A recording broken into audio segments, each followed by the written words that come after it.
What's going on, guys? Medicine in 3 minutes back here with another video, and today we're going to be talking about the Circle of Willis. We're going to get straight to the point. We're going to keep the subject clear, brief, and illustrated. So let's get started. Now, the Circle of Willis can be referred to as Willis Circle, Loop of Willis, Cerebral Arterial Circle, or Willis Polygon.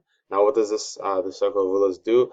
It's essentially a circulatory anastomosis that supplies blood to the brain and surrounding structures. Now, here's a brief scheme of it, just a general, just the overall design of it. You'll see where everything's located later on in the video. Now, we're going to see that the Circle of Willis is actually going to be located in between two general systems. Now, the first that we're going to see in red here is going to be the Keratin System, and that is anterior. And we're going to see the vertebral system. Now, that is posterior, as you can see here. So the green one is going to be posterior, and the red one is going to be carotid and anterior. Now, when we're looking at the general system with the Circle of Willis, we're going to find that there are 5 main arteries that we're concerned with. The first that we're going to find is the anterior cerebral artery. Now, you can find that it has a right artery and a left artery, and it's actually going to be communicated by the anterior communicating artery. Now, this is going to connect these two arteries that we just spoke about. Now, the third thing we're going to see is the internal carotid artery. Now, this has a right and a left artery as well. The fourth thing we're going to see is the posterior cerebral artery is going to be in the vertebral system, and that has a right and a left artery as well. And the last thing, and it's important to note that while it does supply to the brain, it's actually not part of the circle, and that's the middle cerebral artery, and that has a right and a left artery as well. But those, keep in mind, they're not part of the Circle of Willis. That's very important to note. Now let's look at things from a different perspective. We're going to look at the anterior carotid system. We're going to see that we have at the bottom the common carotid artery. The carotid sinus is actually a very key point, because at this point is when we actually start to find the internal and the external left carotid arteries, and those again start at the carotid sinus. So just remember that's a key point in the anterior carotid system. Okay, let's go back to our original scheme. We can see that there are 3 main arteries that we're going to find. We're going to find the anterior cerebral artery, the middle cerebral artery, and the posterior cerebral artery. Now, we were talking about the communicating arteries. Now, there is the anterior one and the posterior one.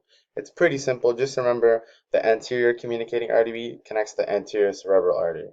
The posterior communicating artery connects the posterior cerebral arteries. Now, again, for the posterior cerebral arteries, there's a right and a left, and the same thing with the anterior cerebral artery. There's a right and a left, and those are communicated by the communicating anterior artery. Pretty simple.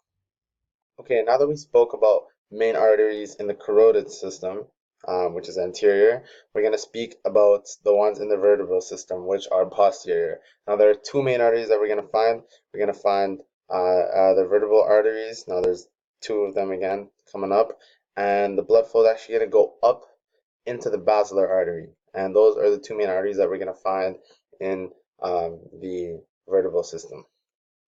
Now, going more into detail about the vertebral posterior system, we're going to find 3 cerebellar arteries. Now, the first is going to be the posterior inferior cerebellar artery, second is the anterior, and the third is the superior. So those are the 3 ones. So remember, the posterior has 2, the right and the left, same with these, and they're connected. Now, that is important not to confuse cerebellar with cerebral. Now, here, this artery is a posterior cerebral artery, and this one is the superior cerebellar artery. So do not confuse cerebellar with cerebral. Those are 2 different arteries. Okay, now that we've gone over the specifics, let's put it all together. So we have the Circle of Willis. This is going to be in between the anterior carotid system and the posterior vertebral system. Now, when we're looking at the anterior carotid system, we're going to find the anterior cerebral artery, the middle cerebral artery, and the posterior cerebral artery. Now, it is important to note that the middle cerebral artery, although it is there, it is not part of the Circle of Willis, while these 2 are. We're going to see that the anterior cerebral artery and the posterior cerebral artery, they're connected by what we call communicating arteries. Now, you have the posterior one for the posterior cerebral artery, and you have the anterior communicating artery for the anterior cerebral artery. Now, when we're moving on the posterior vertebral system, we're going to find that you start at the bottom with the vertebral artery, and then that has a left and a right, and that's going to go towards the basilar artery. And when we're looking at the cerebellar arteries, we're going to find the posterior inferior cerebellar artery, the anterior inferior cerebellar artery, and the superior cerebellar artery. Now, it is important to note, again, the cerebellar is not to be confused with cerebral.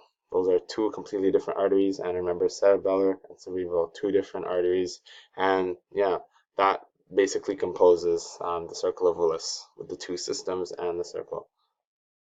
Now, one more thing I wanted to add is that the arrangement of the brain's arteries into the Circle of Willis creates an overabundance in the systems.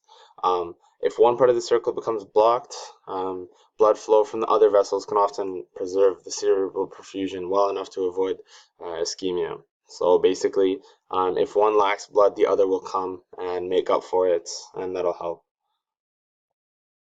So thank you guys so much for watching today's video.